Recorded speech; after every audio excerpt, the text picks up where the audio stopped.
வேத வசனத்துக்குள்ளே நம்ம போவோம். மத்தேயு புஸ்தகம் 21 அதிகாரம் 1 முதல் 12 வசனங்களை நம்ம வாசிக்க கேட்போம். மத்தேயு 21 1 முதல் 12. அவர்கள் எருசலேமுக்கு சமீபமாய் சேர்ந்து ஒலிவமலைக்கு அருகான பெத்பகேயுக்கு வந்தபோது இயேசுவானவர் சீஷரில் 2 பேரை நோக்கி, உங்களுக்கு எதிரே இருக்கிற கிராமத்துக்கு போங்கள். போன உடனே அங்கே ஒரு கழுதையையும் அதனோட ஒரு குட்டியையும் கட்டியிருக்க காண்பீர்கள். அவைகளை அவிழ்த்து என்னிடத்தில் கொண்டு வாருங்கள். ஒருவன் உங்களுக்கு ஏதாகிலும் சொன்னால் இவைகள் ஆண்டவருக்கு வேண்டும் என்று சொல்லுங்கள், உடனே அவைகளை அனுப்பிவிடுவான் என்று சொல்லி அவர்களை அனுப்பினார். இதோ உன் ராஜா சாந்த குணமுள்ளவராய் கழுதையின் மேலும் கழுதை குட்டியாகிய மரியின் மேலும் ஏறிக்கொண்டு உன்னிடத்தில் வருகிறார் என்று சீயோன் குமாரத்திக்கு சொல்லுங்கள் என்று தீர்க்கதரிசியினால் உரைக்கப்பட்டது நிறைவேறும்படி இதெல்லாம் நடந்தது. சீஷர்கள் போய் இயேசு தங்களுக்கு கட்டளையிட்டபடியே செய்து கழுதையையும் குட்டியையும் கொண்டு வந்து அவைகள் மேல் தங்கள் வஸ்திரங்களை போட்டு அவரை ஏற்றினார்கள். திரளான ஜனங்கள் தங்கள் வஸ்திரங்களை வழியிலே விரித்தார்கள். வேறு சிலர் மரக்கிளைகளை தரித்து வழியிலே பரப்பினார்கள். முன்னடப்பாரும் பின்னடப்பாருமாகிய திரளான ஜனங்கள், தாவீதின் குமாரனுக்கு ஓசன்னா, கர்த்தரின் நாமத்தினாலோ வருகிறவர் ஸ்தோத்தரிக்கப்பட்டவர், உன்னதத்திலே ஓசன்னா என்று சொல்லி ஆர்ப்பரித்தார்கள். அவர் எருசலேமுக்குள் பிரவேசிக்கையில் நகரத்தார் யாவரும் ஆச்சரியப்பட்டு இவர் யார் என்று விசாரித்தார்கள். அதற்கு ஜனங்கள், இவர் கலிலேயாவில் உள்ள நாசரேத்தில் இருந்து வந்த தீர்க்கதரிசியாகிய இயேசு என்றார்கள். இயேசு தேவாலயத்தில் பிரவேசித்து ஆலயத்திலே விற்கிறவர்களும் கொள்ளுகிறவர்களுமாகிய யாவரையும் வெளியே துரத்தி காசுக்காரருடைய பலகைகளையும் புறா விற்கிறவர்களின் ஆசனங்களையும் கவிழ்த்து, என்னுடைய வீடு ஜப வீடு எனப்படும் என்று எழுதியிருக்கிறது. சரி, இந்த வசனத்தை நம்ம தியானிப்போம். இன்றைக்கு குருத்தோலை ஞாயிறுங்கிறதுனால இந்த வசனம் நிறைய இடங்களில் எல்லா 4 சுவிசேஷத்துலையும் குறிப்பிட்டிருக்கோம். இதில் நம்ம மத்தேயை குறித்து நம்ம கொஞ்சம் சுவிசேஷத்தை நம்ம தியானம் பண்ணுவோம். இப்போ அவர் புறப்படுகிறார். பெத்பகே என்ற கிராமம், பெத்தானியா 2 ஒன்று தான் பக்கம் பக்கம். இங்கிருந்து அவர் புறப்பட்டு எருசலேம் போகிறார். இப்போ எருசலேம் போகிறார். போய் பவனியாக கூட்டி கொண்டு செல்லுகிறாங்க. கூட்டி கொண்டு போகும் பொழுது அங்கே அவர் என்ன சொல்கிறாரு, சீசர்கள் அங்கே இருக்கிற எல்லா பட்டணத்தில் இருக்கிறவங்க எல்லாமே ஒன்று சேர்ந்துட்டோன்னே இவர் என்ன சொல்கிறார், சீசரை பார்த்து, அப்பா நேராக இங்கேருந்து போங்கப்பாங்க கிராமத்துக்கு. அங்கே பார்த்தீங்கன்னா அங்கே ஒரு கழுதை குட்டி கட்டியிருக்கும். கழுதை கூட என்ன இருக்குதாம்மா, கழுதை குட்டியாகிய மரியும் அங்கே இருக்கும். இந்த வாசகத்தை அந்த புதுமொழி பெயர்ப்பில் படிங்க கொஞ்சம் வேகப்பா.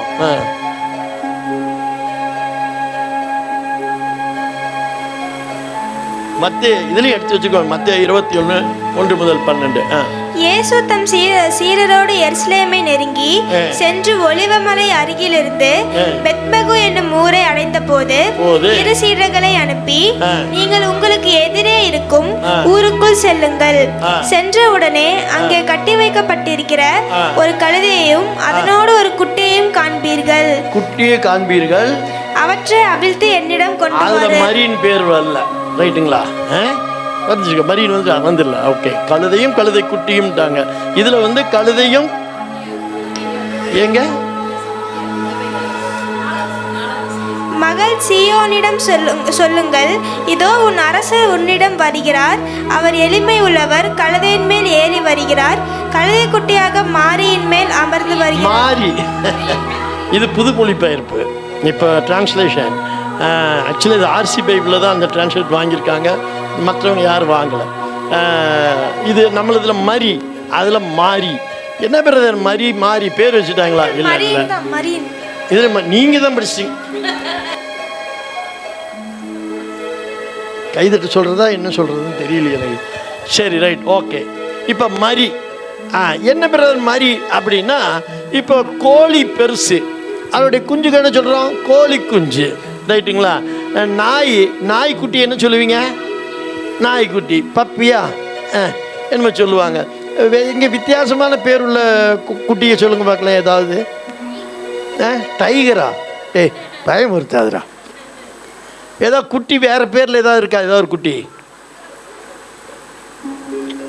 எதுக்குமே தெரியலையா? எது? பூனை பூனை பூனை குட்டி எப்படி அவன் கண்டுபிடிச்சிட்டான். பூனைன்னு இல்லாமல் குட்டிக்கு ஏதாவது பேர் இருக்கா?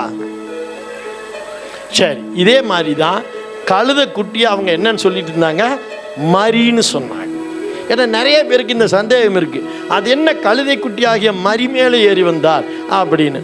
ஆண்டவர் அந்த தாயையும் குழந்தையும் பிரிக்க கூடாதுன்னு சொல்லி அதன் மேலும் ஒரு கரிசனை வச்சு அவர் என்ன பண்ணுறார், நீ போகிற ஒரு கிராமத்தில் அங்கே கழுதையும் கழுதை குட்டியாக மரியும், அதாவது அங்கே ஹீப்ரு பாஷையில் அந்த மாதிரி அந்த குட்டியோட பேரை சொல்கிறாரு. அது இருக்கு. இப்போ இங்கிலீஷில் சொன்னால் டாக் அண்ட் பப்பின்னு சொல்லுவாங்க, இங்கிலீஷில் பார்த்தீங்கன்னா டாக்னு சொல்ல மாட்டாங்க, பப்பிம்பாங்க. அப்போ பேரே மாறிடுதுங்க.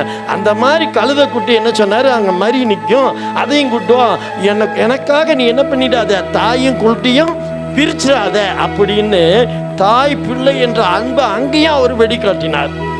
கழுதை அப்படின்னோடனே நீங்கள் அதை கேவலமாகவும் நினச்சிக்கலாம். இந்தியாவில் பார்த்தீங்கன்னா அது ஒரு கேவலம் தான். வண்ணானுக்கு வாக்கப்பட்டா, கழுதைக்கு வாக்கப்பட்ட அழுக்கு மூட்டை சுமந்து தான் ஆகணும்னு பழமொழிலாம் சொல்லி கழுதையை நம்ம என்ன பண்ணிட்டோம், ரொம்ப கேவலமாக தான் பேசணும்.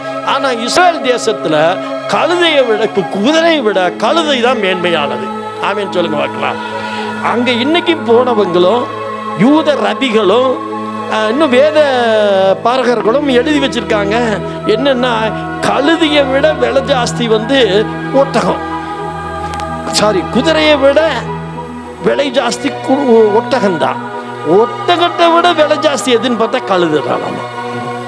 இதை விட அங்கே விசேஷம் என்னன்னு கேட்டிங்கன்னா, இஸ்ரவேல் ஜனங்கள் தங்கள் ராஜாக்களை கனப்படுத்தணும்னா கழுதையின் மேலே தான் ஏற்றுவாங்க.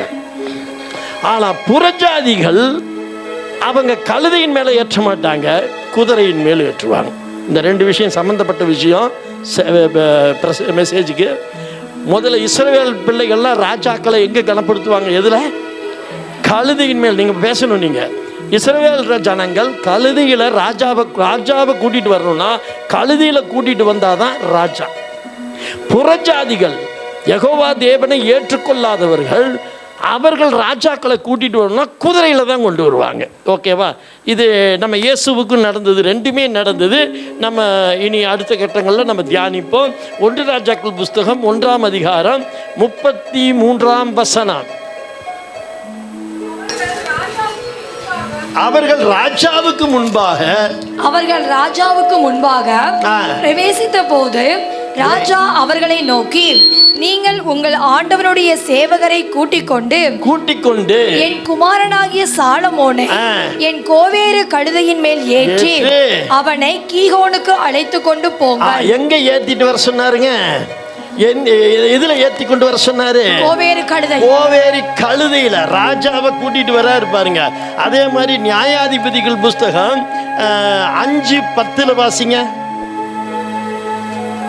5:10 வெள்ளை கழுதைகளின் மேல். என்ன கழுதியாமா? வெள்ளை கழுதை. பாருங்க, நான் விசாரிச்ச அந்த புகைப்படங்கள்லாம் பார்த்தேன். நீங்க நினைக்கிற மாதிரி நம்ம கழுதை மாதிரி 3 அடி உயரத்துல எல்லாம் இல்ல, அது கிட்டத்தட்ட குதிரை மாதிரி தான் இருக்கு. கோவேரி கழுதை என்பது கிட்டத்தட்ட குதிரை. ஏன்னா அன்னைக்கு யூதர்களும் இஸ்ரவேலர்களும் கோவேரி கழுதை தான் எல்லா காரியத்துக்கும் அவர்கள் பயன்படுத்தினாங்க. அது கிட்டத்தட்ட குதிரை தான். அதனால தான் அது வெள்ளை கலர்ல இருந்தது. அவங்க வெள்ளை குதிரை, வெள்ளை கழுதைன்னு எழுதியிருப்பாங்க. படிங்க. வெள்ளை கழுதைகளின் மேல் ஏறியவர்களே, நியாயஸ்தலத்தில் வீற்றிருக்கிறவர்களே, வழியில் நடக்கிறவர்களே, இதை பிரஸ்தாபியுங்கள். அப்ப கழுதை என்பது என்னன்னா, அன்னைக்கு இஸ்ரவேல் காலத்துல கழுதை மிகவும் மேன்மையான ஒரு வாகனம். குதிரையை காட்டிலும் ஒட்டகத்தை காட்டிலும் கழுதையை தான் மிகவும் கனப்படுத்தின ஒரு காலம் இஸ்ரவேல் காலத்தில். அதையும் இஸ்ரவேலர்கள், அதாவது யூதர்கள் ராஜாவை தங்களை கனப்படுத்தணும்னா அவரை கழுதை மேலே ஏற்றிட்டாங்கன்னா இந்த இஸ்ரவேல் கூட்டம் அவரை ராஜான்னு ஏற்றுக்கொண்டார்கள். அப்படி ராஜான்னு ஏற்றுக்கொள்ளலைன்னா அவரை கழுதை மேலே ஏற்ற மாட்டாங்க. அவங்க குதிரை மேலே போய் தொலைறம்போ அப்படிம்பாங்க. ஏன்னா புறஜாதிகள் கழுதை மேலே ஏற்ற மாட்டாங்க. புறஜாதிகள்னா யாரு? இயேசுவை, அதாவது அன்னைக்கு யெகோவா தேவனை ஏற்றுக்கொள்ளாதவர்கள் புறஜாதிகள். அவங்க என்ன பண்ணுனாங்க? குதிரையில் ஏற்றிட்டு போவாங்க அவங்க ராஜாக்களை. ஆனால் இங்கே தானே நம்ம கழுதியை ரொம்ப கேவலமாக நினைக்கிறோம். கழுதையில் இந்த லாரியிலலாம் எழுதிருக்கு பார்த்தீங்களா, என்னை பார் யோகம் வரும். கழுதையை ஒரு படம் போட்டுட்டு என்னை பார் யோகம் வரும் போட்டிருப்பான் பாருங்க. ஆனால் உண்மைக்கு இஸ்ரவேலர்களாகட்டும் யூதர்களாகட்டும் கழுதையை ரொம்ப யோகம் உள்ள நல்ல மேன்மை உள்ளதாக தான் நினச்சாங்க. ஆனால் நம்ம தான் அதை வந்து ரொம்ப தாழ்வான ஒரு பிராணின்னு சொல்லி நம்ம யூகித்து கொண்டோம். அப்போ இயேசு கிறிஸ்துவை அவர்கள் ராஜாவாக்குறாங்க. இப்போ பிரச்சனை என்ன, இதனுடைய சாராம்சம் என்ன அப்படின்னா, அங்கே இருக்கிற இஸ்ரவேலர்கள் ஜனங்கள் ஒன்று மொத்தமாக இயேசுவை ராஜாவாக்க முடிவாக்கிட்டாங்க. அவர் இன்னைக்கு நம்ம ராஜாவாக்கிடுறது கூப்பிடுற அந்த கழுதையை ஏற்ற மேலே. இப்போ இஸ்ரவேல் ஜனங்கள் என்ன பண்ணாங்க, வஸ்திரங்களை கழட்டி கழுதைக்கு முன்பாக போட்டாங்க. இஸ்ரவேல் ஜனங்களுக்கு ஒரு பழக்கம் உண்டு, அவ்வளவு சீக்கிரம் யூதர்கள் வெறும் உடம்ப காட்ட மாட்டாங்க, எப்பவுமே மேல் ஆடை இருந்தே தீரும். இன்றைக்கி நீங்கள் முஸ்லீம்ஸ் பாருங்கள், நம்மளை மாதிரி பனியனை போட்டு உடம்பை காட்டிட்டு வெளியே வர மாட்டாங்க. அவங்கெல்லாம் இந்த பழைய ஏற்பாட்டு காலம். யூதர்கள் அப்படி தான், அவங்க வெறும் உடம்பு முழங்காலுக்கு கீழே கால்களெல்லாம் காட்ட மாட்டாங்க. எப்பவுமே அவங்க வஸ்திரத்தை யார் முன்னாடி கழட்ட மாட்டாங்க. ஆனால் அவர்கள் ராஜான்னு ஒருத்தனை ஏற்றுக்கொண்டாங்கன்னா வெறித்தனமாக எல்லாத்தையும் அவங்க மானம் போனாலும் பரவாயில்லன்னு கழட்டி அவங்களுக்கு முன்னால் போட்டு அவங்கள வரவேற்றாங்கன்னு வைங்க. அவங்க ராஜான்னு அவரை ஏற்றுக்கொண்டார்கள்னு எல்லாருமே சம்மதிப்பாங்க. இப்போ இயேசு கிறிஸ்துவை என்ன பண்ணாங்க, கழுதையின் மேல் ஏற்றுனாங்க. அந்த கழுதையின் மேலே ஏற்றுனதே முதல் சமாச்சாரம், அவரை என்ன பண்ணிட்டாங்க, ராஜாவாக ஏற்றுக்கொண்டார். ரெண்டாவது, தங்கள் வஸ்திரங்களை கழுதைக்கு முன்பாக கழட்டி போட்டாங்களா. இது எதை குறிக்குதுங்க, வெறித்தனமா இவங்க ராஜானவரை ஏற்றுக்கொண்டார்கள். ஏற்றுக்கொண்டுட்டு வெய்ய நேரம் நான் சீக்கிரம் முடிச்சிடறேன், ஏற்றுக்கொண்டு போறார். இப்ப பவனி போயிட்டு இருக்கு. பவனி போகும் பொழுது கிட்டத்தட்ட சில வேத பார்வையுடைய கணக்கின்படி 3.5 லட்சம் பேர் கிட்டத்தட்ட பின்னாடி போயிட்டு இருக்காங்க. இந்த 3 லட்சம் பேர் போயிட்டு இருக்கும்போது அதில் இஸ்ரவேலிருந்து வந்தவங்க 1.5 லட்சம் பேர் கிட்டத்தட்ட இஸ்ரவேலிருந்து வந்தவங்க இருப்பாங்க. இது பஸ்கா பண்டிகையின் காலம். இது பஸ்கா பண்டிகையின் காலம் காரணத்தினால வெளியூர்லேருந்து புறப்பட்டு இஸ்ரேலுக்கு வர்றவங்களும் இருக்காங்க. வர்றவங்கெல்லாம் பார்த்துட்டு, யார் இவரு, அவரா கல்லையில் இருந்தவர், இயேசு கிறிஸ்து தெரியாதா, லாசரு உயிரோடு எழுப்பினாரே அப்படின்னா, அப்படியா அப்படின்ட்டு எல்லாம் திரும்பிட்டாங்க. திரும்பி அவர் கூடயே எல்லாரும் நடக்க ஆரம்பிக்கிறாங்க. இப்படி கூட்டங்கள் பின்னால போகுது. என்னன்னு சொல்லிட்டு கத்துறாங்க, ஓசன்னா ஓசன்னா ஓசன்னான்னு சொல்லி கத்திட்டு போறாங்க. இந்த ஓசன்னா என்றால் என்ன? சங்கீத புஸ்தகம் 118:25 118:25 கர்த்தாவே ரட்சியும், கர்த்தாவே காரியத்தை வாய்க்க பண்ணும், கர்த்தருடைய நாமத்தினாலே வருகிறவர், கர்த்தருடைய நாமத்தினாலே வருகிறவர் ஸ்தோத்தரிக்கப்பட்டவர், ஸ்தோத்தரிக்கப்பட்டவர், கர்த்தருடைய ஆலயத்தில் இருந்து உங்களை ஆசீர்வதிக்கிறோம். மறுபடியும் படிக்குமா, கர்த்தருடைய நாமத்தினாலே வருகிறவர் ஸ்தோத்தரிக்கப்பட்டவர், கர்த்தருடைய ஆலயத்தில் இருந்து உங்களை ஆசீர்வதிக்கிறோம். அப்படின்னா என்னங்க, கர்த்தாவே எங்களை ரட்சிக்கிறவர். அதோடைய முழு அர்த்தம் என்னன்னு கேட்டீங்கன்னா, கர்த்தர் எங்களை ரட்சிக்கிறவர். அதை இன்னும் ஓசன்னான்னு இது ஹீப்ரூவில் சொல்லும் பொழுது கர்த்தாவே எங்களை ரட்சியும், அதான் ஓசன்னான்னு கத்திட்டு வந்தாங்க. ஏன் அவன் கத்தணும் அப்படின்னா, இந்த வஸ்திரத்துக்கு முதல்ல ஒரு வசனத்தை படிங்க, மத்தேயு 21:9. மத்தேயு 21:9. முன்னடப்பாரும் பின்னடப்பாரும் ஆகிய திரளான ஜனங்கள் தாவீதின் குமாரனுக்கு ஓசன்னா, கர்த்தரின் நாமத்தினாலே வருகிறவர் ஸ்தோத்தரிக்கப்பட்டவர், உன்னதத்திலே ஓசன்னா என்று சொல்லி ஆர்ப்பரித்தார்கள். யோவான் 12:13 படிங்க. யோவான் 12:13. குருத்தோலைகளை பிடித்துக்கொண்டு அவருக்கு எதிர்கொண்டு போகும்படி புறப்பட்டு ஓசன்னா கர்த்தருடைய நாமத்தினாலே வருகிற இஸ்ரவேலின் ராஜா. அதான் பாருங்க என்ன சொல்றாங்க, வருகிறவர் இஸ்ரவேலின் ராஜா ஸ்தோத்தரிக்கப்பட்டவர் என்று ஆர்ப்பரித்தார்கள். அவர்களேன் இப்போ இவங்கெல்லாம் வஸ்திரத்தை கழட்டி போடுறாங்க. கழட்டி போட்டுட்டு அவங்க சொல்ற வார்த்தை என்ன, வருகிறவர் இஸ்ரவேலுக்கு ராஜா. ஏன் பிரதர் இவரை ராஜா வாக்குனாங்க அப்படின்னா அன்றைய காலகட்டத்தில் இஸ்ரவேலையும் இஸ்ரவேல் ஜனங்களையும் யூதர்களையும் ரோமர்கள் ஆட்சி செய்தாங்க. ரோமர்கள் ஆட்சி செஞ்சது மட்டுமல்ல, அவங்க குடியிருப்புக்குள்ளேயே ரோமர்கள் என்ன பண்ணாங்க, வரி வசூலிச்சாங்க. அவங்க கட்டளைகளை பிறச்சாங்க. இவங்க ஒரு அடிமைகளை போல வாழ்ந்தாங்க. நம்மளை இந்த ரோமர்கள்ட்ட மீட்க ஒருத்தர் வரமாட்டாரா, ஒரு ராஜா வரமாட்டாரான்னு ஏங்கி கொண்டு இருக்கும் பொழுது திடீர்னு பார்த்தா இவர் லாசரை உயிரோடு எழுப்புறாரு, குருடர்களுக்கு பார்வை கொடுக்குறாரு, நோயாளிகள்லாம் சுகமடைகிறாங்க, குஷ்டரோகிகள் சுகம் அடைகிறாங்க. எல்லாம் பார்த்தோன்னா அப்படின்னா இவர் தாண்டா நம்மளுக்கு ஆளுகை செய்ய வந்த ராஜா. எல்லாம் ஏக மனதா முடிவு செய்தார்கள். ஏக மனதா யூதர்கள் எல்லாம் இஸ்ரவேலுக்குள்ள என்ன பண்ணிட்டாங்க, ஏக மனதா முடிவு செய்கிறாங்க, இவர் தான் ராஜா, இனி நம்மளை ஆளப்போகிறவர், ரோமர்கள் இடத்துலேருந்து நம்மளை மீட்க வந்தவர். அதனால தான் அவன் என்ன சொல்கிறான், ஹீப்ரூவில் அவன் சொல்லிட்டு போகிறான், ஓசன்னான்னு கத்திட்டு போகிறான். ஏன் ஓசன்னா என்ன, கர்த்தாவே எங்களை ரட்சியும், கர்த்தாவே எங்களை ரட்சியும்னு சொல்லி அவன் கத்திக்கிட்டு இவரை பவனியாக அழைச்சி கொண்டு போகிறான். பவனியாக அழைச்சிட்டு போகும் பொழுது ஜனங்கள் பார்க்குறாங்க, யாரையா இந்த ஒரு ஆளை இப்படி கூட்டிகிட்டு போறீங்க, அவர் தெரியாத அவங்களுக்கு. அந்த ஒரு வசனம் இருக்கும் பாருங்க, 13 14. அவர் எருசலேமுக்குள் பிரவேசிக்கையில் நகரத்தார் யாவரும் ஆச்சரியப்பட்டு இவர் யார் என்று விசாரித்தார்கள். அதற்கு ஜனங்கள் இவர் கலிலேயாவில் உள்ள நாசரேத்தில் இருந்து வந்த தீர்க்கதரிசியாகிய இயேசு என்றார்கள்.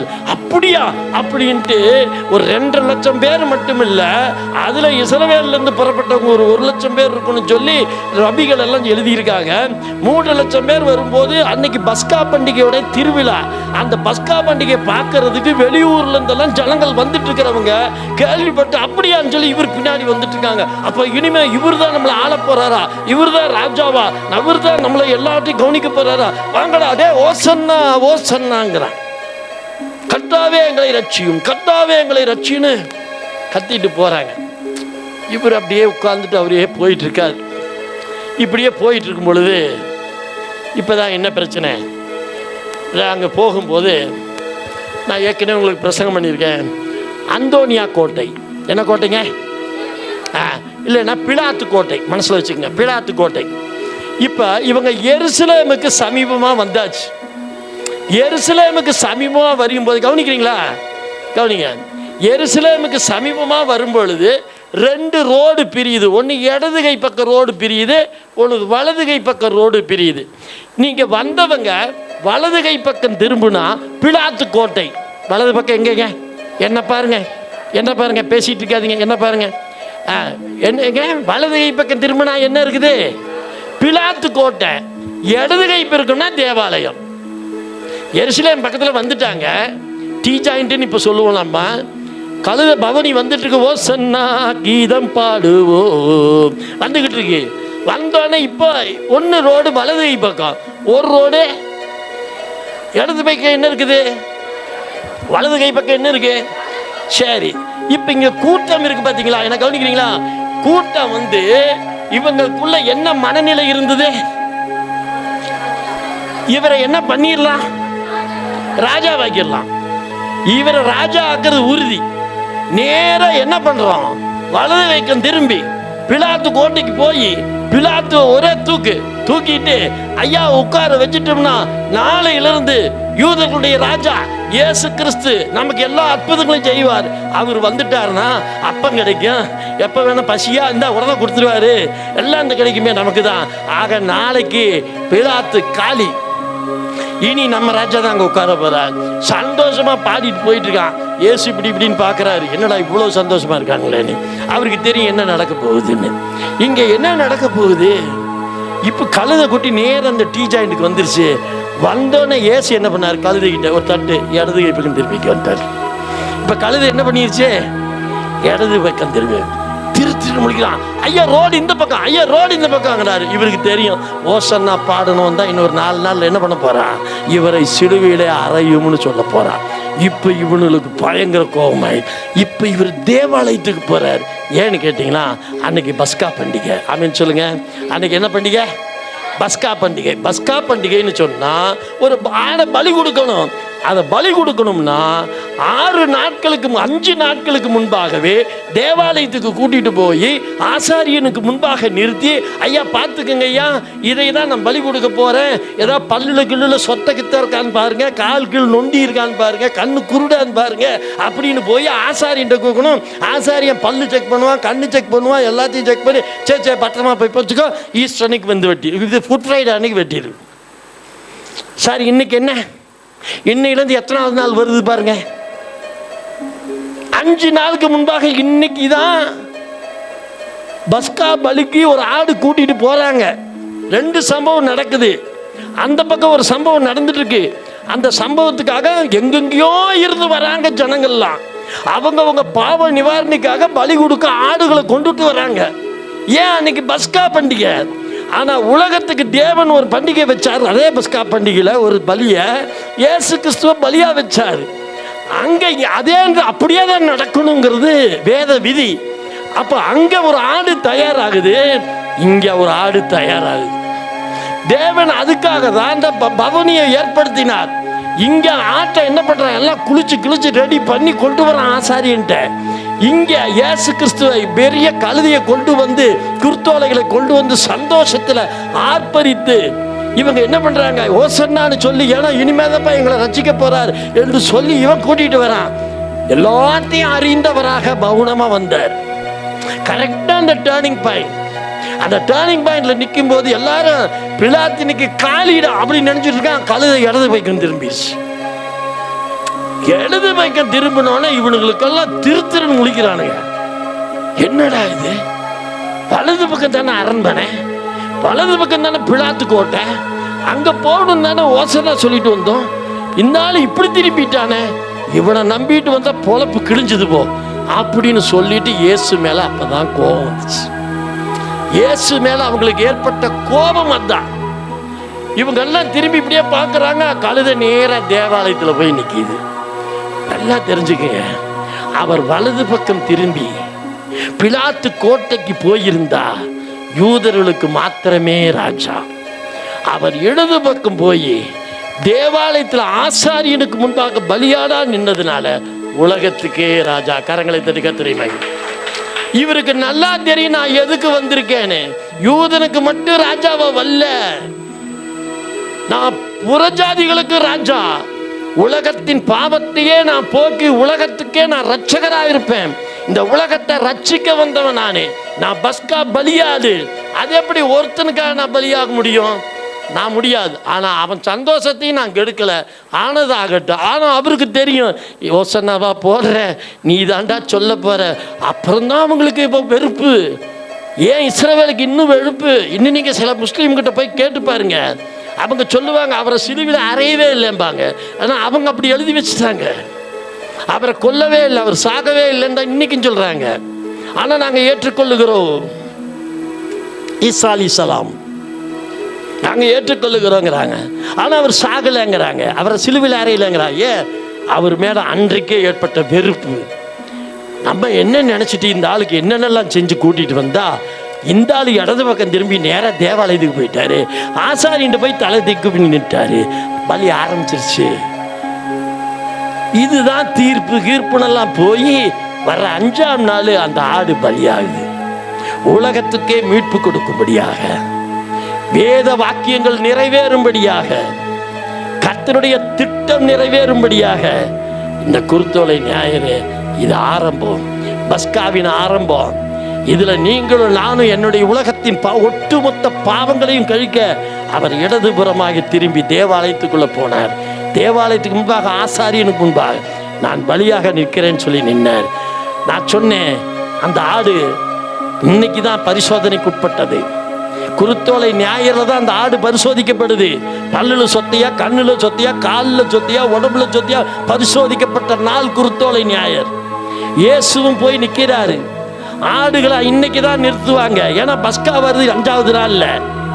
அந்த பலி செலுத்த, அந்த பலி 5 நாளைக்கு முன்பே தேவாலயத்தை வந்து காட்டணும். இங்க இயேசுவும் வந்து நிற்கிறார் 5 நாளைக்கு முன்பாக. நான் போன வாரம் அந்த மெசேஜ் எடுத்து நினைக்கிறேன். அவர் ஊழியம் செய்தவர், 35,000 எத்தனையோ கிலோமீட்டர் நடந்தவர் ஊழியத்துக்காக. அது ஒரு பூமி உருண்டையின் ஒரு சுற்றளவு கணக்கு. ஆனால் அந்த சுற்றளவை இஸ்ரவேலுக்குள்ளேயே நடத்தி முடித்தவர். அப்போ அவருடைய கால்கள் எப்படி இருக்கும்? வெடிப்பும் புண்ணுமா இருந்தது. வெயில்ல அலைஞ்சு முகங்கள் எல்லாம் வெடிச்சு கிடந்தது. ஆனா அன்னைக்கு மரியாள் அவ காலில் தைலத்தை ஊத்தினா தெரியுங்களா? அந்த பரிமள தைலம் அவர் கால்களில் ஊற்றப்பட்டதுனால மரியாளுக்கு கிடைச்ச ஒரு பெருமை என்ன, அவர் காலில் இந்த புண்ணெல்லாம் குணமாயிடுச்சு. கரெக்டாக 6 நாட்களுக்கு முன்பாக மரியாள் காலில் தைலத்தை ஊற்றினார். அங்கே தேவாலயத்தில் போய் நிற்கும்போது ஒரு புண்ணும் இல்லாத, ஒரு குறைவும் இல்லாத ஒரு தேவாட்டுக்குட்டியை மரியாள் கொடுத்தான்னு மரியாளுக்கு ஒரு பெருமை உண்டு. அவர் சிலுவைக்கு அனுப்பும் போது ஒரு பழுதில்லாதபடிக்கு அனுப்புனதுக்கு தான் அந்த காலில் தைலம் போட்ட அனுபவம். அந்த தைலத்தை அவர் ஊற்றி தடைச்சா பாருங்க, அந்த புண்ணெல்லாம் ஆறி போச்சு. அவர் தேவாலயத்தில் நிற்கும் போது பழுதற்ற ஆட்டுக்குட்டியா நின்னார். மரியாளுக்கு அது அதனால தான் இயேசு சொன்னார், அவள் தன் நல்ல பங்கை தெரிந்து கொண்டார். அடக்கம் செய்வதற்காக கொண்டு வரப்பட்டது. இன்னைக்கு தான் போய் நிற்கிறார். அவன் தேவாலயத்தில் ஆசாரியன் பார்க்குறான், பழுதற்ற ஆட்டுக்குட்டி, ஒரு பாவம் அறியாத ஆட்டுக்குட்டி. அவர் ஒவ்வொரு பாவம் அறியாத ஆட்டுக்குட்டி, பாவமே அறியாதவரை பாவமாக்கினார்கள். இன்னைக்கு தான் நீதியே அறியாத உன்னையை என்னை நீதிமான மாற்றின நேரம் இதுதான். அதனாலதான் குருத்தோலை சும்மா பிடிச்சிட்டு ஒசன்னா பாடிட்டு வந்துட்டா பத்தாது. அதை உணரணும், கிறிஸ்தவன் உணரணும், கிறிஸ்தவன் உணரணும். சும்மா நான் ஞாயிற்றுக்கிழமை சர்ச்சுக்கு போறவன் இல்லை. ஏன் குருத்தோலை? எதற்காக குருத்தோலை? என்னைக்கு நீ அந்த ஆதங்கமும் தேக்கமும் உனக்குள்ள வருதோ அன்னைக்கு கர்த்தருடைய பார்வை உன் மேல விழும். உன்னை விட மாட்டாரு. உன்னை கொண்டு அந்த உலகத்தையே கலக்குவார். ஹல்லேலூயா. அந்த ஆட்டுக்குட்டி போய் நின்னுச்சு. இவர் சொன்னாரு, எப்படி இவன் தாண்டா நாளானிக்கு 5வது நாள் என்ன சொல்ல போறான்? சிலுவிலே இவரை அறையும், சிலுவிலே இவரை அறையும். இன்னைக்கு ஓசன்னா பாடினவன் தான் சிலுவிலே அறையும்னு சொன்னான். இது அவருக்கு நல்லா தெரியும். அதுல எரிச்சல் வந்தாச்சு. அதுல வந்து காட்டு தான். இவங்க என்ன பண்ணிட்டாங்க? வேத பிரமுகர்களோடு சேர்ந்துக்கிட்டாங்க. சேர்ந்துட்டு நீங்க என்ன வேணா செய்யுங்க, நாங்களும் கத்துறோம்ட்டான். கூட்டத்தில் கத்துற அத்தனை பேரும் ஓசனா பாடி வந்தவர்கள். இன்னைக்கு எத்தனை கிறிஸ்தவர்கள் நம்ம இருக்கிறோம்? பேருக்கு கிறிஸ்தவன் சொல்றோம். எத்தனை பேர் கிறிஸ்தவுக்கு விரோதமா நம்ம இருக்கிறோம்? சபைக்கு விரோதமா, ஊழியக்காரனுக்கு விரோதமா. அவன் நான் வேற வெளியாளெல்லாம் கிடையாது.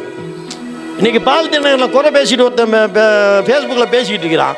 மோகன் சிலாசரத்தை ஒருத்தன் பேசிக்கிட்டு இருக்கான்.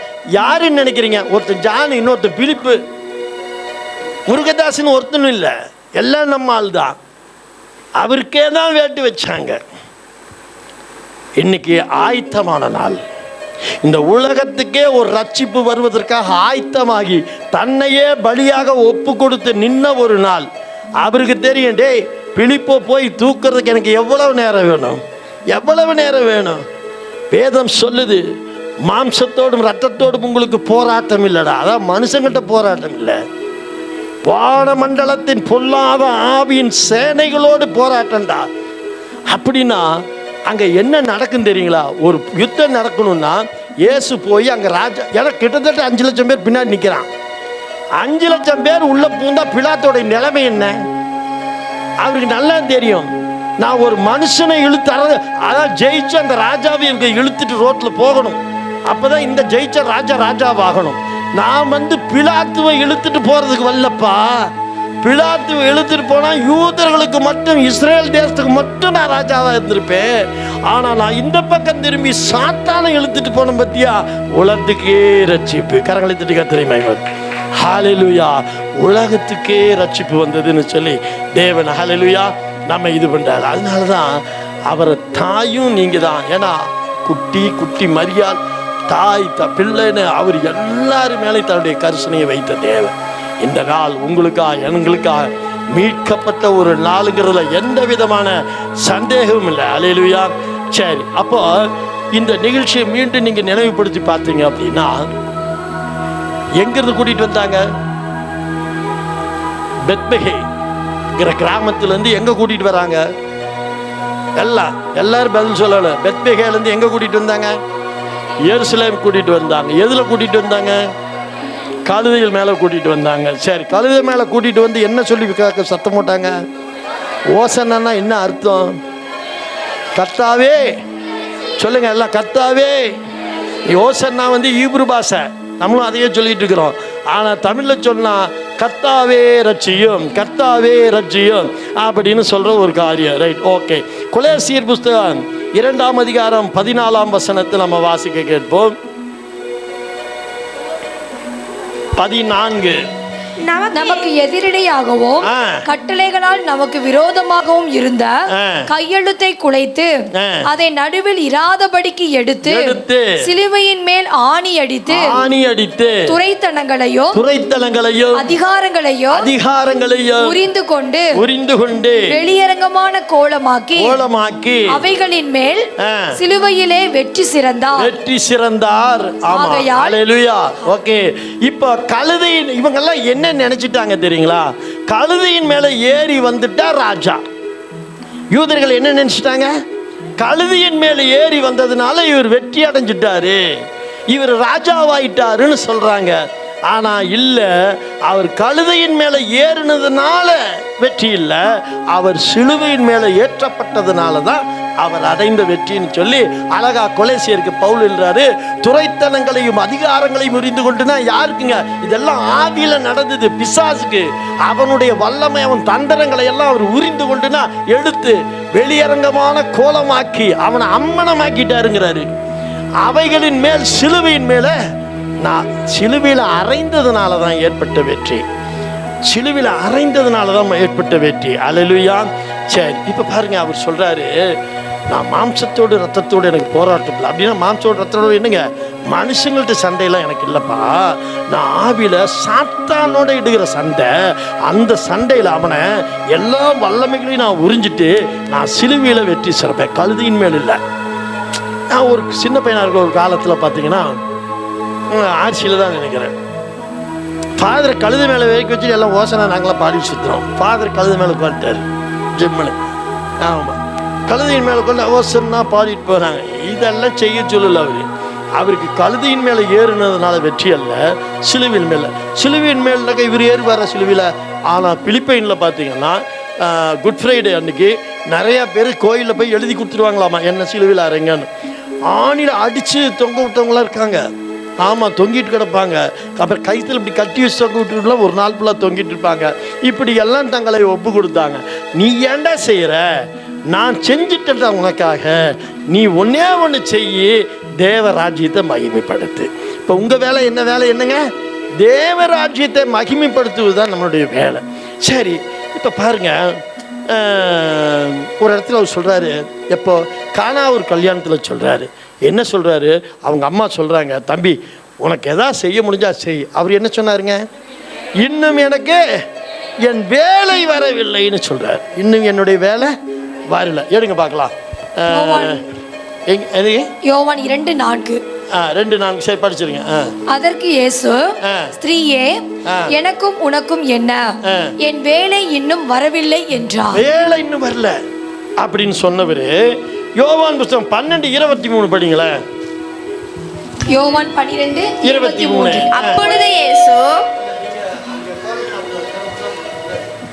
அப்பொழுது இயேசு அவர்களை நோக்கி மனுஷகுமாரன் மகிமைப்படும்படியான வேலை வந்தது. என்ன ஆயிடுச்சுங்க? எல்லாம் சொல்லுங்க, இப்ப என்ன ஆயிடுச்சுங்க? அப்ப என்ன சொன்னாருங்க? வேலை இன்னும் வரல அப்படிங்கிறாரு. இப்ப என்ன சொல்றாருங்க? மகிமைப்படும்படியான வேலை வந்தது. அதே 17 எப்படிங்க? 17:2 யோவான்ல. பிதாவே வேலை வந்தது.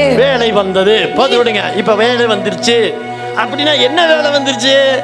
இடது பக்கம் திரும்பி தேவாலயத்துக்கு போய் ஆசாரியன் முன்பாக அவர் என்ன வேலைக்கு வந்தாரோ, ஆமென் சொல்லுங்க பார்க்கலாம், என்ன வேலைக்கு வந்தாரோ அந்த வேலை வந்துருச்சு. அவருக்கு முன்பாக போய் நின்றுட்டார். ஏன்னா நான் பலியாடு. சொல்லுங்க, எஸ் யாருங்க? சொல்லுங்க, பஸ்கா பலியாடு. யாருக்காக? எனக்காக, என் பாவத்திற்காக, என் மீட்புக்காக, என் ரட்சிப்புக்காக பலியாக வந்த பஸ்கா பலியாடு. இந்த பஸ்கா பலியாடு தான் முதல் செலுத்தின பலியாடு. இயேசு ஒரு முறை செத்தாரு, ஆனா எல்லா பலிகளையும் ஒரு மரணத்தில் சந்திச்சாரு. எகிப்தை விட்டு வெளியே வர்றதுக்கு ஒரு பலி கொடுங்கன்னாரு. எகிப்தை விட்டு வெளியே வந்தாங்க, அது பேர் பஸ்கா பலியாடு. இன்னைக்கு உங்களையும் என்ன ரட்சிக்கும்படியாக, மீட்கும்படியாக, நமக்கு இந்துக்கள்ல இருந்தோ முஸ்லீம்ல இருந்தோ அல்லது பாவத்திலிருந்தோ நம்ம வெளியே வந்தோமே, அவர் தான் நமக்காக பஸ்கா பலியானார். இயேசு இப்ப பஸ்கா பலியா அங்க நின்றுட்டு இருக்காரு. பஸ்கா பண்டிகை கூட்டம் நிக்குது. அவர் சொல்றாரு, பிதாவே வேலை வந்தது. அம்மா கேட்குறாங்க, சொல்றாரு, இன்னும் என் வேலை வரல. இப்ப சொல்றாரு, இன்னொன்னு கூட இருப்பேன். யோவான் புத்தகம் 7:6 இருக்கும் பாருங்க. யோவான் 7:6. இயேசு அவர்களை நோக்கி என் வேலை இன்னும் வரவில்லை. என் வேலை இன்னும் வரவில்லை. உங்கள் வேலையோ எப்பொழுதும் ஆயத்தமாய் இருக்கிறது. எப்பொழுதும் ஆயத்தமாய் இருக்கிறது. ஹல்லேலூயா. சரி, இப்ப பாருங்க, இப்ப வேலை வரலன்றது வேலை வந்துருச்சு. சிலுவையில் அரைஞ்சாச்சு, இறந்தாச்சு. அப்ப அவர் வேலை வரலன்னு சொன்னீங்களே பிரதர், அப்ப குஷ்டரெல்லாம் குணப்படுத்தினாரு, குருடர்களை பார்வையை செஞ்சாரு, லாசருவை மரிச்சவனை எழுப்ப செஞ்சாரு, இதெல்லாம் செஞ்சாரு. அப்ப வேலை வராமையே செஞ்சாரு. நீ ஒன்று தெரிஞ்சுக்கோ, வேலை வராமையே இத்தனை செஞ்சிருந்தா வேலை வந்த பிறகு எத்தனை கையத்தட்டு. ஹல்லேலூயா. என் கூடவே இரு ஓ இயேசுவே, நீ இல்லாமல் நான் வாழ, என் பக்கத்திலே இரு ஓ இயேசுவே, நீர் இல்லாமல் நான் வாழ முடியாது. ஹல்லேலூயா. சரி, இப்ப சிலுவை மரணத்துக்கு முன்பு எல்லாரும் ஓசன்னான்னு கத்துனாங்க. சிலுவை மரணத்துக்கு முன்பு என்னங்க ஓசன் அப்படின்னு என்னங்க அர்த்தம்? எல்லாரும் சொல்லுங்க, மறுபடியும் சொல்லுங்க. சரி, கத்தாவே ரட்சின்னு கத்துனீங்களே, ரட்சிக்கப்பட்டீங்களா இல்லையா? எத்தனை பேர் நான் ரட்சிக்கப்பட்டாச்சு? இல்லை பிரதர், இன்னும் நீங்கள் வாங்கியே தரல அப்படிங்கிறவங்க யாரு? நிறைய பேர் ரட்சிப்புனாலே என்னன்னு தெரியாது. உட்கார்ந்துருக்கிறத பார்த்தா அப்படிதான் தெரியுது. இன்னும் ரட்சிப்புனாலே தெரியல. ஒரு அம்மா ஒரு காலத்தில் சொன்னாங்க, இப்போ அவங்களாம் ஆகிட்டாங்க. பிரதர், நீங்கள் எனக்கு மறைச்சிட்டீங்க பிரதர். சால்வேஷன் சேவ்டு, ரட்சிப்புனா தெரியாது. இன்னைக்கு பெண்டிகாஸ்லையும் தெரியாது, ஆர்சிலையும் தெரியாது, சிஎஸ்சிலையும் தெரியாது. ஆனால் எல்லாரும் வருஷம் என்ன பண்ணிட்டு இருந்தீங்க? ஓசன்னா பாடுவோம்,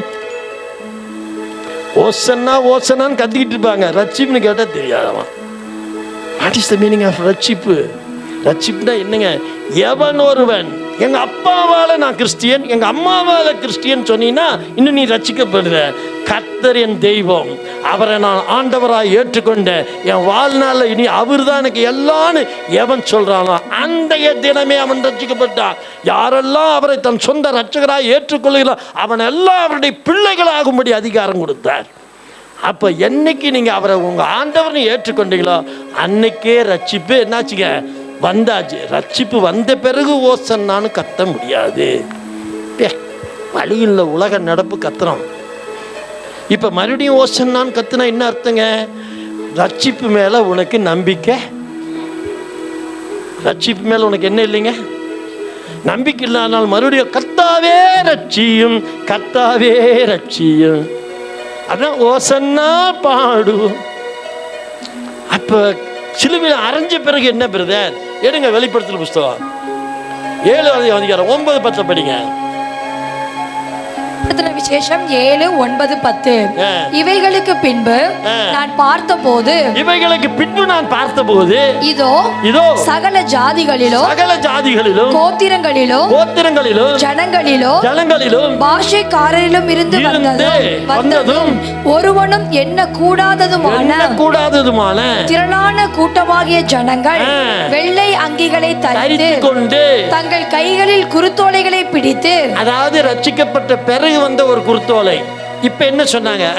தங்கள் கைகளில் குருத்தோலைகளை பிடித்து சிங்காசனத்திற்கு முன்பாகவும் ஆட்டுக்குட்டி யானவருக்கு முன்பாகவும் நிற்க கண்டேன். அவர்கள் மகா சத்தமிட்டு ரட்சிப்பின் மகிமை இருங்க, இல்ல ஒரு நிமிஷம், இந்த வார்த்தை எல்லாம் சத்தமா சொல்லுங்க. ரட்சிப்பின் படிங்க, நீங்களே படிங்க. ரட்சிப்பின் மகிமை படிங்க, இல்ல சத்தமா. ரட்சிப்பின் மகிமை சிங்காசனத்தின் மேல் வீற்றிருக்கிற எங்கள் தேவனுக்கும் ஆட்டுக்குட்டியானவருக்கும் உண்டாவதாக. சிலுவை மரணத்துக்கு அப்புறம் இந்த ஓசன்னா எப்படி பாடணும்? ஆட்டுக்குட்டிய ரட்சிப்பின் மகிமை. ஏன்னா அந்த ரட்சிப்புக்கு என்ன இருக்கு? மகிமை. அந்த ரட்சிப்பை யாருக்கு கொடுத்தாரு? எனக்கு கொடுத்தாரு. மகிமை யாருக்கு சொந்தமாகுதான்? சிங்காசனத்தின் மேல் வீற்றிருக்கிற எங்கள் தேவனுக்கும் ஆட்டுக்குட்டியானவருக்கும் உண்டாவதாக. மறுபடியும் சொல்லுங்க பார்க்கலாம். ரட்சிப்பின் மகிமை சிங்காசனத்தின் மேல் வீற்றிருக்கிற எங்கள் தேவனுக்கும் ஆட்டுக்குட்டியானவருக்கும் உண்டாவதாக. மறுபடியும் ரெண்டு முறை சொல்லுங்க பார்க்கலாம். ரட்சிப்பின் மகிமை சிங்காசனத்தின் மேல் வீற்றிருக்கிற எங்கள் தேவனுக்கும் ஆட்டுக்குட்டியானவருக்கும் உண்டாவதாக. ரட்சிப்பின் மகிமை சிங்காசனத்தின் மேல் வீற்றிருக்கிற எங்கள் தேவனுக்கு ஆட்டுக்குட்டியானவருக்கு உண்டாவதாக என்று நாமெல்லாம் என்ன பண்ணிட்டோம்? ஆர்ப்பரித்து. என்ன பாட்டது? ஆர்ப்பரிப்போம் அலங்கம் இடியும் வரை ஆர்ப்பரிப்போம்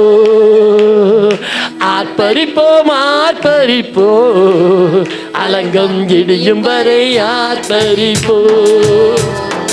எக்காலம் பூதி எரிகோவை பிடிப்போம் ஆரவார துதியோடு காணானுக்குள் எக்காலம்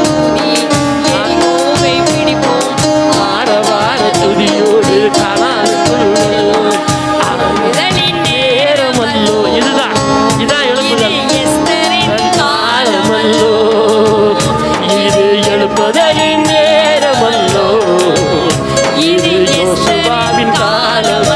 சரி, ஓகே. இது தம்பிதுரையின் காலம். சொல்லுங்க, உங்க பேர் சொல்லுங்க. இது தம்பிதுரை காலம். சார், இந்த பாட்டில் ஒரு அர்த்தம் இருக்கு, அதான் மெசேஜ். அந்த பேரை போடுங்க. எழுப்பதிலின் நேரமல்லோ இது. அது பழைய ஏற்பாடு. இப்போ யோசுவா தான் செய்வானா? இது தம்பிதுரையின் காலம் அல்லோ. சொல்லுங்க, உங்க பேர் சொல்லுங்க. இது யாருடைய காலங்க? யாருடைய காலம்? தம்பிதுரையோட காலம். அப்படின்னு நீங்களும் சொல்லாதீங்க, உங்க பேர் சொல்லுங்க. யாருடைய காலம் இது? உங்க மூலம் தான் எழுப்புதல், என் மூலம் தான் எழுப்புதல். உட்கார்ந்துட்டு இருக்காத, யாரோ செய்வான்னு காத்துட்டு இருக்காத. யாரோ செஞ்சு முடிச்சுட்டாரு, அவர் பேர் சொல்லிட்டு இருப்போன்னு காத்துட்டு இருக்காரு. சார், ஒரு புரியுற மாதிரி சொல்லிட்டு இன்னும் கொஞ்சம். இப்போ சிலுவைக்கு முன்பாக அற்புதங்கள் செஞ்சாரா இல்லையா? குருடர்கள் பார்த்தாங்க, குஷ்டரோகிகள் குணமடைஞ்சாங்க, லாசரு உயிரோடு எழுந்தான். எத்தனையோ காரியங்கள், பெரும்பாலுள்ள ஸ்திரீ இவ லொட்டு லொஸ்க்கு எல்லாம் இருந்தது. எல்லா அற்புதங்களையும் சிலுவைக்கு முன்னால் செஞ்சா. சிலுவைக்கு முன்னால் போனவரே இப்படி செஞ்சிருந்தா, சிலுவைக்கு பின்னாடி சொல்றாரு, என் வேலை வந்துருச்சுங்கிறார். அவர் வேலை வந்துருச்சுன்னா நீ என்னென்னலாம் நடக்கும் பிரதர் அப்படிங்கிறீங்களா? அவர் வேலை வந்துருச்சு. ஆனால் இனிமே நடக்க காரியத்தை என்ன சொல்லிட்டார் தெரியுங்களா? யோவான் புஸ்தகம் 14:12. நீங்க புரிஞ்சுக்கோணும். ஹலோ, சும்மா உட்கார்ந்து சர்ச்சு கொண்டு போயிடாத. உன்னால ஒரு 100 ஆத்மா ஆதாயப்படுத்தணும். யோவான் 14:12. மெய்யாகவே மெய்யாகவே. ஏங்க 2 மெய். எத்தனை மெய்? 2 மெய்யாகவே. ஏங்க 2 தடவை சொல்லணும்? அட மடையினே கேள்றா, ஆய்வட்டனே கேள்றா, சண்டாலும் கேள் அப்படி சொல்றதுக்கு பதிலா அட உண்மையா சொல்றடா, சத்தியமா சொல்றடா.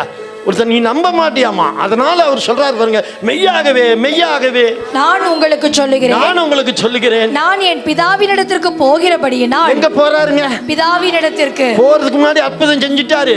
எத்தனை பேர் ஏத்துக்கொள்றீங்க? அவர் போறதுக்கு முன்னாடி என்னென்னலாம் பண்ணிட்டாரு? எங்க உங்க வாயில சொல்லுங்க பார்க்கலாம். தண்ணீரை திராட்சரசமாய் மாற்றினார். உங்க வாயில சொல்லுங்க. அதெல்லாம் நீங்க செய்ய போறீங்க. அவர் என்னென்ன செஞ்சான்னு சொல்லுங்க, நீங்களும் செய்ய போறீங்க. வேணா பாருங்க, இந்த ஆண்டுல நீங்க கை வைப்பீங்க. பிரதர், நான் சின்ன பையனா? நீங்க கை வச்சா அவன் பொங்க மாட்டிடுவான். இன்னையிலிருந்து எழுதிக்கோ. நீ பேசுவ. என்னங்க நீங்க பேசுங்க, எனக்குள்ள ஒரு ரிலீஃப். நீ சின்ன பையன், வயசானவன்லாம் கிடையாது. நீ இதை ஏற்றுக்கொண்டால், அங்க சொல்ற மெய்யாகவே மெய்யாகவே நான் உங்களுக்கு சொல்லுகிறேன், நான் என் பிதாவின் இடத்துக்கு போகிறபடினால், அதாவது சிலுவை மரணத்துக்கு அப்புறம் சொல்றார் என்ன நடக்க போகுது. என்னை விசுவாசிக்கிறவன் யாருங்க? விசுவாசிக்கிறவன் யாரு? நான் தான். யாரு விசுவாசிக்கிறவன்? நான் தான். என்ன கம்முனு உட்கார்ந்திருக்கீங்க? நான் தான். யார் விசுவாசிக்கிறவன்? நான் விசுவாசிக்கிறேன். வாயத்திறங்க, நான் தான். நான் தான். பைபிள் ஒரு வார்த்தை இருக்கு, உன் வாயை விரிவாய் திற, நன்மையினால நிரப்புவேன். சார், உனக்கு ஆசீர்வாதமே வரலையா? ஏன் தெரியுமா? சர்ச்சில் உட்கார்ந்துட்டு போதகருடைய வாக்கு தத்தங்கள் சொல்லும் பொழுது அப்படின்னு இருந்தீங்கன்னா ஆசீர்வாதம் வராது. வேதம் சொல்லுது, உன் வாயை விரிவாய் திற, நான் நன்மையினால் நிரப்புவேன். பாரியா உன்னுடைய அற்புதங்களை, உன் அதிசயத்தை பாரு. இதுக்கப்புறம், இதுக்கு முன்னாடி நீ செஞ்ச ஊழியத்துக்கு நீ மேல் செய்ய ஊழியத்துக்கு வித்தியாசத்தை. காரணமா அவர் சொல்றாரு, விசுவசிக்கிறவனே வேணும். நீ விசுவசிக்கலாம், வாயை திறக்காத, ஃபெவிகால் போட்டு ஒட்ட வச்சுக்க. என்னை விசுவசிக்கிறவன் எவனோ, என்னை விசுவாசிக்கிறவன் நான் செய்கிற கிரியைகளை, அவர் செய்கிற கிரியைகளை தானும் செய்வான். கையத்தட்டு. அவர் என்ன சொல்லிட்டாருங்க? அவர் செய்கிற கிரியைகளை அவரை விசுவசிக்கிறவன் என்ன செய்வான்? தானும் செய்வான். இவைகளை பார்க்கிலும், இதை எல்லாரும் சொல்லுங்க, இவைகளை பார்க்கிலும் பெரிய கிரியைகளையும் செய்வான். பெரிய கிரியைகளை செய்வேன். சொல்லுங்க, இவைகளை பார்க்கிலும் பெரிய கிரியைகளை செய்வேன். அப்படின்னா என்ன பிரதர்? எனக்கு புரியலையே பிரதர். ஹலோ, சிலுவைக்கு முன்னால அவர் செஞ்சு முடிச்சிட்டாரு, சிலுவைக்கு அப்புறம் அவர் செய்யலைங்க, உங்கள்கிட்ட என்கிட்டையும் கொடுத்துட்டு போயிட்டார். அதான் சொல்றாரு, நான் செய்கிற கிரிகளை பார்க்கிலும் அவன் செய்வான். நான் செஞ்ச மாதிரியே செய்ய மாட்டான். சார், இனி நீயும் நானும் செய்கிற அற்புதங்கள் அவர் செஞ்ச மாதிரியே இருக்காதாமா? அப்ப இயேசுவோட பெரியவனா இல்ல, உன்னை அவர் பெரியவனாக்கிட்டு போயிட்டாரு. உன்னைதான் கணத்துக்குரிய பாத்திரமா மாத்திட்டாரு. நீ கர்த்தருடைய மேல விசுவாசம் வச்சு சும்மா பைபிளை படிச்சு சும்மா ஒருத்தங்கிட்ட பேச விடுதலை ஆயிடுவான். நீ தொட்டுப்பார், அவன் சுகமாயிடுவான். உன் வாழ்க்கையை திருப்பி பாரு, ஒரு பெரிய மாற்றம். நான் தான் எனக்கே தெரியலையே. குருத்தோலை என்பது ஏதோ ஒரு கையில பிடிச்சு 2 பாட்டு பாடிட்டு போறதல்ல. குருத்தோலை சிலுவைக்கு முன்பாக ரட்சிக்கப்பட கேட்டுக்கொண்டது. ஏன் ரட்சிக்க கேட்டான்? கர்த்தாவே ரட்சியும் ஏன் சொன்னான்? ஆனா இத்தனை பேர் கட்டுறாங்க, 3 லட்சம் பேருங்கிறாங்க. எனக்கு நான் போய் பார்க்கல. ஒருத்தர் 2 லட்சம், ஒருத்தர் 20 லட்சம் எழுதியிருக்காரு. அதெல்லாம் வேணாம், கூட்டம் இருந்தது. அது என்ன கூட்டம் தெரியுங்களா? இதை விடங்க, இவருக்கு எதிராக பேசிட்டு இருந்தாங்க பார்த்தீங்களா ஒரு கூட்டம். இந்த கூட்டம் எல்லாம் என்ன பண்ணாங்க, கூட்டம் போகுது, ஓசன்னா பாடிட்டு ஒரு 3 லட்சம் கூட்டம் போயிட்டு இருக்கு. பக்கத்தில் ஒரு நாயர் கடை, எந்த நாயர்னு கேட்டுறாதீங்க, ஒரு நாயர் கடை, டீ கடை. அதில் ஒரு 4 பேர் டீவா, அதில் என்ன 1+2 அப்படிதான் அதான் சொல்லுங்க. 1/2 ஒரு டீ 2 போடுறது. காசு வேற இல்லை, 1/2 போட்டு ஆற்றிட்டு குடிக்கிறான். என்னடா அது, நம்ம திட்டம் போட்டது ஒண்ணுமே நடக்கலையாட்டிருக்கே. என்ன வசனம் அது? யோவான்ல ஆமா, யோவான் 12:19. அப்பொழுது பரிசேயர் ஒருவரை ஒருவர் நோக்கி, பாருங்க, இப்பதான் நாயர் கடையில் நிக்கிறான். நாயர் கடை எத்தனை பேருக்கு தெரியும்? சின்ன பொட்டி கடை வச்சுட்டு எங்கள் தெருவில் ஒருத்தர் இருந்தார் நாயர். அவர் வச்ச மரம் தான் இன்றைக்கி வரைக்கும் பஸ் ஸ்டாண்டாக மாறிடுச்சு. ஆமாம், சின்ன கடை நாயர். கழுவாரா கழுவலையான்னு தெரியாது நமக்கு, பல்லு ஒன்றும் கூட இருக்காது. ஆமாம், நாங்களும் அப்போல்லாம் போய் அங்கே நின்றுக்குவோம், 1/2 தான் போடுவோம். அப்போ எங்கள்கிட்ட காசெல்லாம் கிடையாது. அதே மாதிரி நம்மளை மாதிரியே அண்ணன் தம்பிலாம் இருந்திருக்காங்க பாருங்கள் பெருசு. அவன்லாம் நாயர் கடையில் நின்று 1/2 போட்டு ஆற்றி குடிக்கிறான். என்ன சொல்கிறாங்க? ஒருவரை ஒருவர் நோக்கி நீங்கள் செய்கிறது எல்லாம், அதாவது நீங்கள் செய்கிறதெல்லாம் வீணென்று அறிகிறது இல்லையா? இந்த 4 அயோக்கியன்ல ஒரு அயோக்கியம் அவனை பார்த்து சொல்றான், டேய் நீங்க செஞ்சதெல்லாம் வீணா போச்சுடா, நீங்க போட்ட திட்டமெல்லாம் வீணா போச்சுடா. அந்த ஆள் இடது கை பக்கம் திரும்பிட்டான். என்னமா நடக்க போகுதுடா, விடாதீங்கடா அந்த ஆளுங்கிறான். வீண் என்று அறிகிறது இல்லையா? இதோ அவன் சாட்சி கொடுக்கிறான் பாரு, இதோ உலகமே அவனுக்கு பின் சென்று போயிற்று என்றால் கையத்தட்டு பார்க்கலாம். அல்லேலூயா.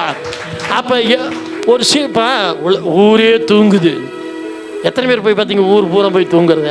ராத்திரியானா ஊருக்குள்ள இருக்க மக்கள் தூங்குவாங்க, நம்ம என்ன சொல்றோம்? ஊரே தூங்குதுங்க. அது மாதிரி அந்த கூட்டத்தை பார்த்து அங்க இருக்கிறத சொல்றோம், நம்ம செஞ்சதெல்லாம் வீணா போச்சுடா, நம்ம திட்டமெல்லாம்